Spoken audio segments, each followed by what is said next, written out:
ഓം നമോ ഭഗവതേ വാസുദേവായ. ഓം നമോ ഭഗവതേ വാതനാഥായ. ഓം നമോ ഭഗവതേ നാരായണായ.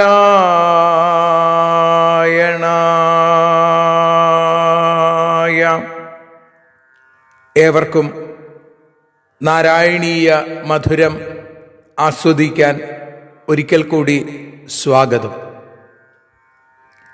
മൂകം കരോതി വാചാലം പങ്കും ലംഘയത്തെ ഗിരിം യൽകൃപാതമഹം വന്ദേ പരമാനന്ദമാധവം. അഖിലാനപരാധാന്മേ ക്ഷമസ്വ കരുണാനിധേ പ്രസീദ മൽഗുരോ നാഥ ജനകായ നമോ നമഃ. അഖിലാനപരാധാന്മേ ക്ഷമസ്വ കരുണാംബുധേ പ്രസീദ മൽപ്രിയേ നാഥേ മാതൃരൂപേ നമോസ്തുതേ. സദാശിവസമാരംഭാം ശങ്കരാചാര്യമധ്യമാം അസ്മദാചാര്യപര്യന്താം വന്ദേ ഗുരുപരമ്പരാം. നാരായണീയത്തെ പറഞ്ഞിടുമ്പോൾ നാരായണാഖ്യനെ നമിച്ചിടുന്നു. നാരായണൻ വായുപുരത്തിലീശൻ നാവിൽ നിറഞ്ഞെന്നെ തുണച്ചിടേണേ. മോക്ഷക്കടൽ ഭാഗവതം പ്രസിദ്ധം മെല്ലെ കടഞ്ഞു നവനീതമഹോ ലഭിച്ചു. മന്നിൽ നരന്നു ഹരിഭക്തി ലഭിക്കുവാനായി മേൽപുത്തുരേക്ക്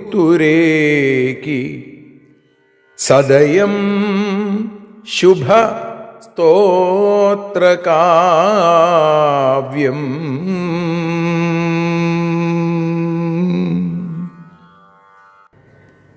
ഈ നാരായണീയ സ്തോത്രകാവ്യത്തെയാണ് കഴിഞ്ഞ 42 ദിവസമായി നാരായണീയ മധുരമായി ആസ്വദിക്കാനുള്ള അനുഗ്രഹം ഭഗവാൻ നമുക്ക് നൽകിക്കൊണ്ടിരിക്കുന്നത്. ഓരോ ശ്ലോകത്തെയും ഓരോ ദിവസം എന്നുള്ള രീതിയിലാണ് ഈ നാരായണീയ മധുരം നാം ആസ്വദിച്ചുകൊണ്ടിരിക്കുന്നത്. ഇന്ന് 4-ാമത്തെ ദശകത്തിൽ, നേരത്തെ നമ്മൾ പറഞ്ഞു ഒരു ദശകം 10 ശ്ലോകങ്ങളോട് കൂടിയതാണ്, പൊതുവിൽ അങ്ങനെയാണ്. എന്നാൽ ഇവിടെ 15 ശ്ലോകങ്ങൾ 4-ാമത്തെ ദശകത്തിൽ കാണാനായിട്ട് സാധിക്കും.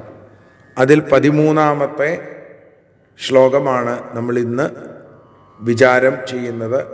അതിനെ പാരായണം ചെയ്തുകൊണ്ട് നമുക്ക് ഇന്ന് ആരംഭിക്കാം. തത്ര വാ തവ പദേധവാവസൻ പ്രാകൃത പ്രളയ ഏതി മുക്തതാം സ്വേച്ഛയാ ഖലു പുരാ വിമുച്യത്തെ സംവിഭിദ്യ ജഗദണ്ഡമോജസാ. തത്ര വാ അഥവാ തവ പദേവസൻ പ്രാകൃത പ്രളയേ മുക്തതാം ഏതി സ്വേച്ഛയാ പുരാ ഖലു ഓജസാ ജഗദണ്ഡം സംവിഭിദ്യ വിമുച്യത്തെ. യോഗമാർഗങ്ങളെക്കുറിച്ച് യമം, നിയമം, ആസനം, പ്രാണായാമം, പ്രത്യാഹാരം, ധാരണ, ധ്യാനം, സമാധി എന്ന ആ 8 അംഗങ്ങളോടുകൂടിയ ആ യോഗാംഗങ്ങളെയാണ് നമ്മൾ കഴിഞ്ഞ ദിവസങ്ങളിലായിട്ട് വിചാരം ചെയ്തുകൊണ്ടിരിക്കുന്നത്. അപ്പോൾ ആ യോഗമാർഗത്തെക്കുറിച്ചും അതിൽ നിന്ന് ലഭിക്കുന്ന സിദ്ധികളെക്കുറിച്ചും ആണ് ഈ ദശകത്തിൽ സൂചിപ്പിക്കുന്നത്. അഷ്ടാംഗയോഗവും തത്സിദ്ധിപ്രകാരവും എന്നാണ് ഇതിന് വ്യാഖ്യാതാക്കൾ നാമം കൊടുത്തിരിക്കുന്നത്. ഏതായാലും ഇവിടെ പറയുകയാണ്, തത്രവാ അഥവാ തവ പദേ വസൻ, ബ്രഹ്മലോകത്തിലോ അല്ലെങ്കിൽ അവിടുത്തെ പദത്തിലോ വസിക്കുന്നവൻ ആ യോഗി പ്രാകൃതപ്രളയേ മുക്തതാം ഏതി, പ്രാകൃതപ്രളയത്തിൽ ബ്രഹ്മപ്രളയം അതിൽ നിന്ന് മോക്ഷം പ്രാപിക്കുന്നു.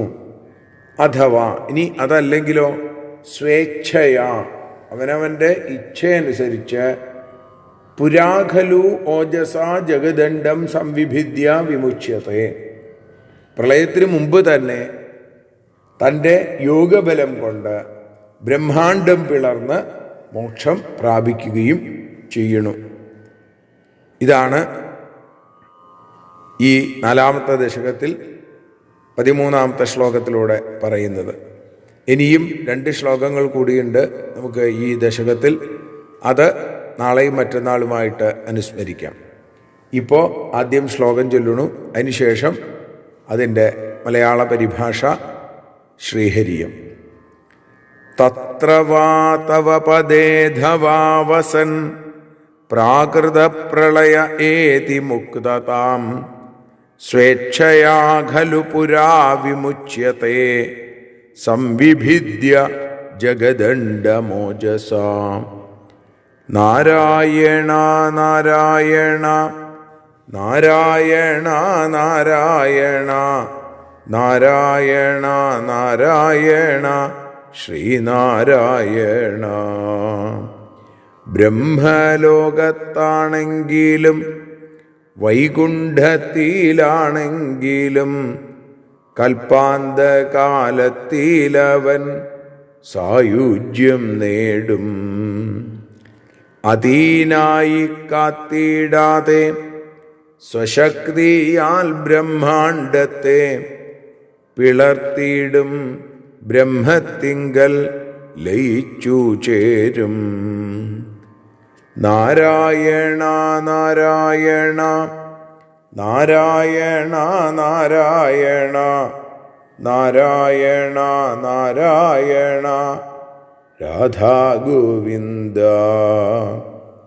നാരായണ നാരായണ നാരായണ നാരായണ നാരായണ നാരായണ ശ്രീവാസുദേവ. നാരായണ നാരായണ ശ്രീവാതനാഥ. സർവത്ര നാരായണ നാമസങ്കീർത്തനം. നാരായണ നാരായണ നാരായണ.